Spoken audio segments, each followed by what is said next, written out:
Hey everyone, this is Dr. Amy Warren from Catalina Island Medical Center. I wanted to share a couple of things with you guys today, sort of a Sanity 101. My sisters and I, we're all sort of in different areas of expertise, and I lean on them a lot when I'm feeling stressed and overwhelmed. And they're my people that I really try to connect with on the daily basis just to keep myself grounded through all this craziness. So even if we're not together, we're by ourselves in our homes, at least I can see them face to face on Zoom and kind of reach out. And we've been connecting a lot over what we're doing, each of us, to sort of maintain our sanity. So I really wanted to share this with you guys because I get so much value and so much centeredness from them that I just really wanted to share that with you guys, my patients, and the community of Catalina.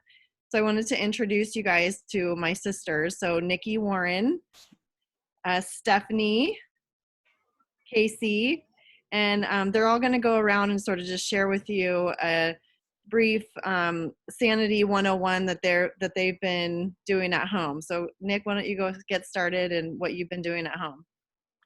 Well, hi, you guys. I'm Nikki Warren. I own a fitness franchise. We have about 40 locations, and we now, with this quarantine, we've launched a full online exercise program that you can do right in the comfort of your own home, but also a nutrition program. And so what I've found working with thousands of people is that it's so incredibly important for us right now more than ever to find the motivation to move our body. And so what I wanted to share with you is some science and some science-backed studies about how to find motivation when you're just not motivated. There's so many things, even without this, right? A lot of times we can't get ourselves off the couch.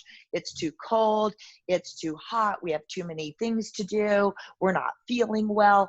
That's just a total normal human being way of reacting when you don't currently have a habit of movement. And so what I wanted to share with you just really quickly is the idea of like a trigger and a behavior and a reward. And so if you can get yourself to move every single day, you're going to be happier, you're going to be healthier, you're going to deal with stress more effectively. There's so many things that just moving, it doesn't even have to be hardcore exercise, just moving your body will do to benefit the anxiety, the depression, just make everything better. So what I want to challenge you to do is just create a habit of movement. And so the first thing is, when you think about like the actual like trigger, which will be like the movement, and then the reward is, find something to reward yourself every time you do something good by moving your body. It can be doing one push-up, it can be walking around the block, it can be taking your kids out to the park and you walking instead of sitting on a bench.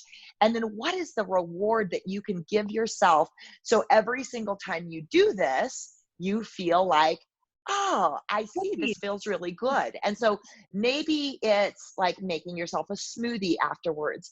Maybe it's, if it's in the evening, if you're exercising in the evening, maybe it's watching your favorite Netflix series. Maybe, so whatever a reward is to you, all of us reward ourselves very differently. But for me, it would be like a good latte. I exercise really hard. I make myself a good latte. I feel happy. And then all of a sudden, once you develop a habit, then your body will be like, I feel awesome, and this is what I want to do. So a couple tips before I'm going to hand over the mic to Coach Steph is, a couple tips are to get yourself motivated is find something that you like. So either find a coach that really like motivates you, find music, find something that you like, and then have your exercise try to be at the same time every day. So if you're going to go for a walk in the morning, if you're going to go for a walk after work, make sure that you set an alarm on your phone. That alarm goes off and you get up and do it. Then you offer yourself a reward. Try some variety. There's so many fun things that are available right now. You might like dance. You might like cross training. You might like bar classes. You might like riding your bike. But find some variety so you're not getting bored. And then making sure that throughout the week that you just plan your movement, plan your exercise, And then when you work out with a group, it's easier. So right now we're not allowed to work out with a group. So I encourage you to do something like this. So I've got all my sisters on, and just encourage people to do like maybe a Fitbit challenge with you, or come on our live Zoom classes and work out where you see people, like we can actually high five. Give me some high fives, ladies. You can like hit the, yeah, see, we're all connected even though we're all alone. So I hope this helped, but just making sure that you tell yourself over and over, moving makes me happy. Moving makes me happy. And then the last thing that I'm going to leave you with is, right when you're done exercising, just write down, even on just a little Post-it, how do you feel? How do you feel? Because you'll remember that next time everything inside you says, I want to lay on the couch. You're going to be like, no, I felt really good afterwards, and I'm going to create a habit. Okay, so I want to introduce you. I'm really excited to introduce you to Coach Steph. So take the mic, girl. Hi, I'm Steph, and I'm a nurse. I also have a women's fitness business, and I'm head of education for Kaya Fit.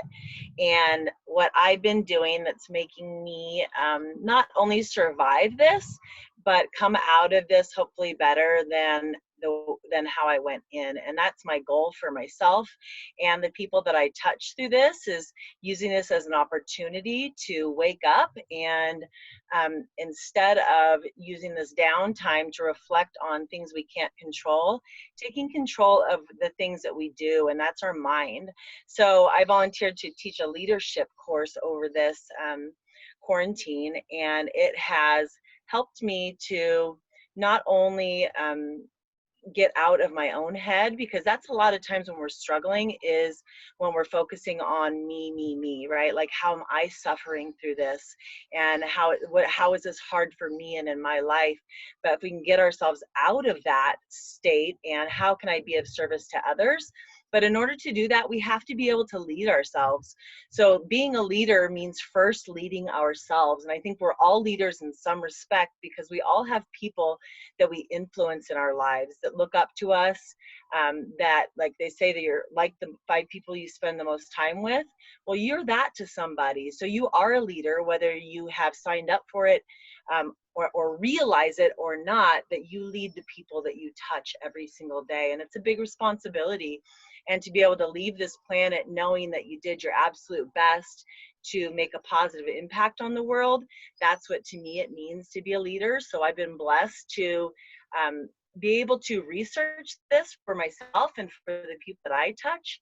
And I encourage all of us to take this opportunity and think about, how can we be the leader to the people that we touch in our lives, to our kids, to our spouses? Maybe you're still interacting with coworkers, but how can you be the one positive light in those people's lives? And the way to do that for me, and I think to be a leader right now especially, is to be really careful about what you're putting into your mind and your body, because what we put in comes out. So being really selective about, is anything that's going into your mind, that's going into your mouth during this time, is it helpful? And is it going to create something better for somebody else? And so reflecting on the things in your life right now that are making you stronger, that are making you healthier, that are making you happier, and then doing those things.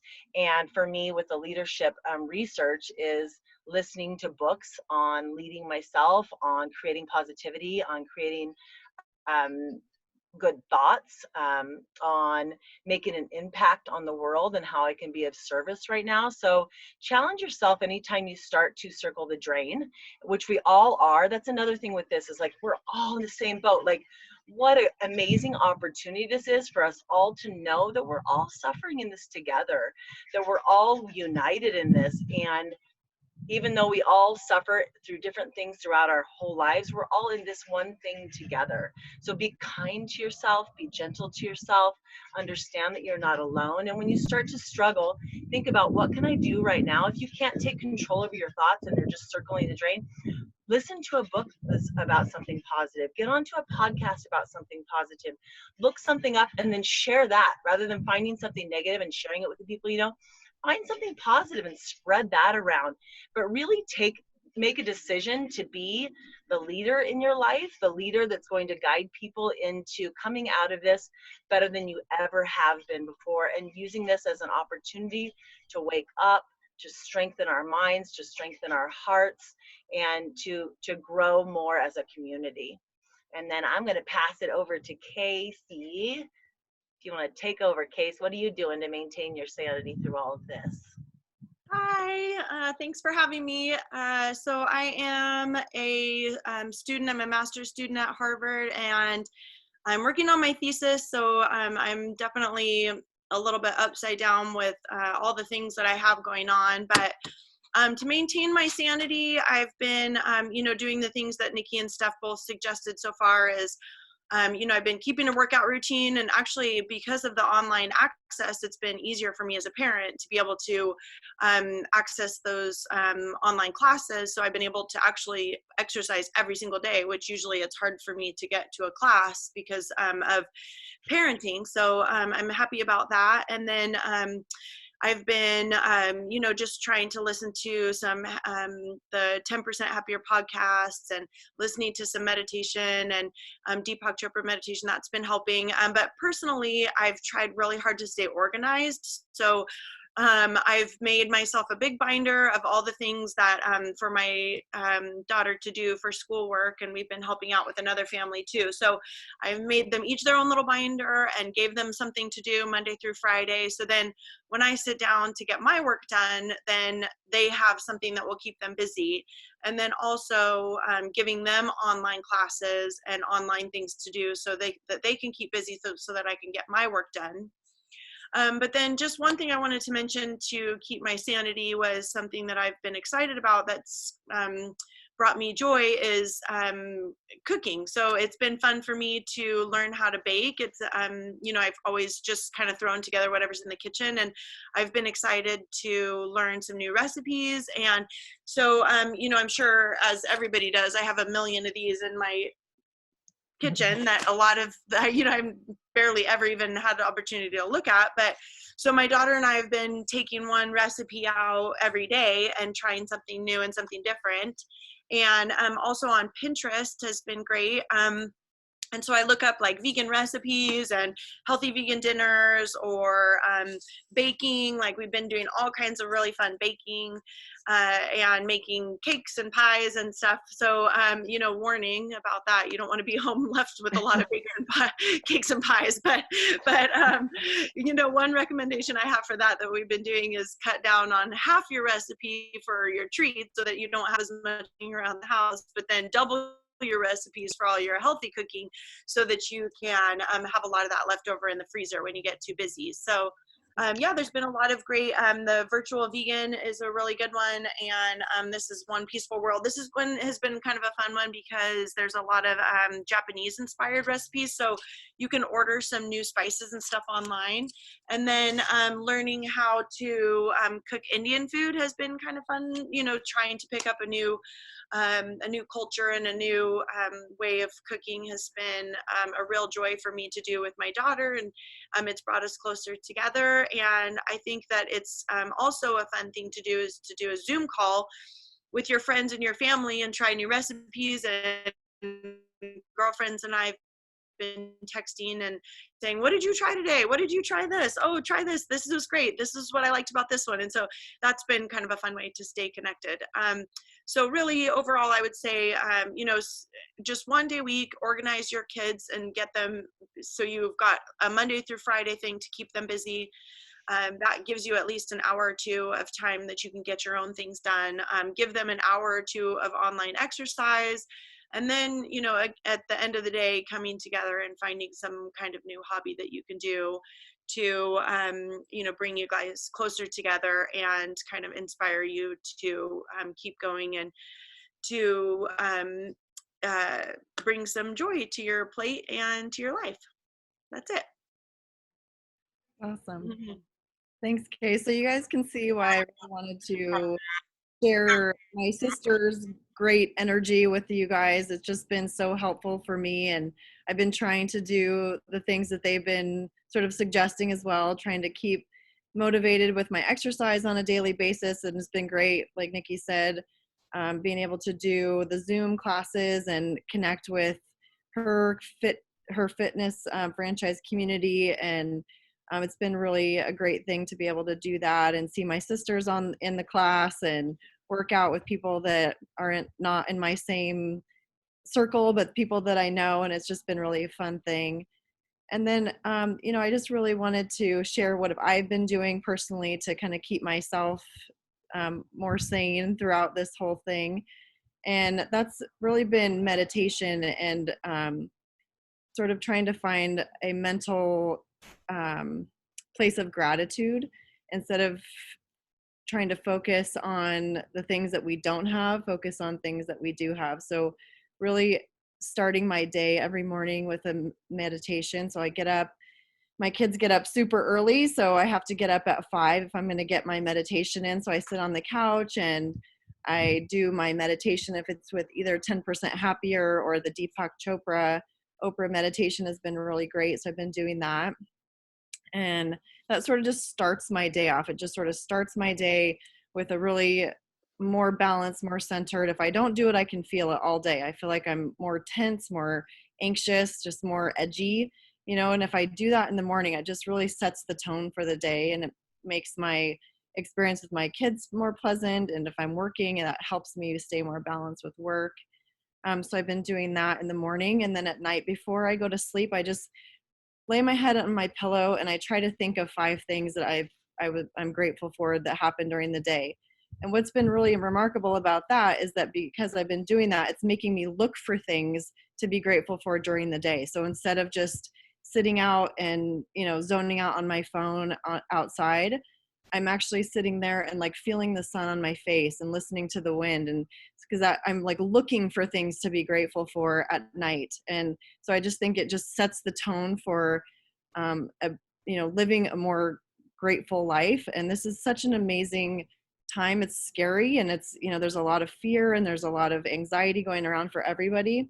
But it's also been a really remarkable time for me to connect with my kids and, with my sisters, my family, my friends in a way that I haven't really been able to before. So that's been a really special thing. So if I have one tip to, give to my patients really in the community of Catalina and whomever else listens to this, is really just trying to find that space of gratitude in all of this that we're taking right now. Like, we take a big deep breath, and there's some people in the hospital that are really struggling to do that at this moment in time. So finding just those little moments where you can feel that sense of gratitude and find the beauty around you, no matter if you're in a city or wherever you're at, there's going to be beauty no matter where you look, if you can just find the eyes to see it. And that was really all I wanted to share today. I would love to do this again with you guys, if you guys could do it again. But thank you so much for being here and sharing your Sanity 101. Thanks, you guys. It was great connecting with everybody. Wishing you all the happiness and motivation and movement. Get out there and do something great. Bye.